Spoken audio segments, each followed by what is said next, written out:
تاجیکستان دولت سیاحی است، سیاحان تماشا می‌آیند. اگر این تاجیک میگن که خیلی لفظ اینا رو میفهمی، این لفظ اینا رو میفهمی، برخی همو تپه‌های علامه‌میدان آید تماشاشون بدرون خیلی تماشا کرده با میمانخانه بر بگردن. بعد میآیند علامین کوچه ایراد چوقاتی میبراین از هم تار تپه.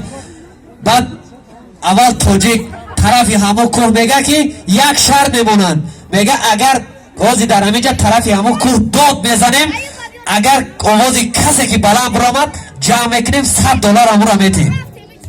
هنه که مسئولیت میکنند اول یکم تاجیک میگه که من تو رو دوست میدارم. آی طرفی کو میگه که من تو رو دوست میدارم دوست میدارم دوست میدارم دوست میدارم دوست میدارم دوست میدارم دوست میدارم. بعد نوبت انگلیچان میشه، میگه که I love you. بعد در طرفی کو صدا میگه که I love you I love you I love you I love you I love you. بعد نوبت خطایی میشه، میگه که چندین کلتر. بعد یک خاموشی میشه و ای طرفی کو صدا میگه اگه چیزی گفتی نفهمیدم. یک خسته میزنه برای خانواده علامین شاهی امشبه.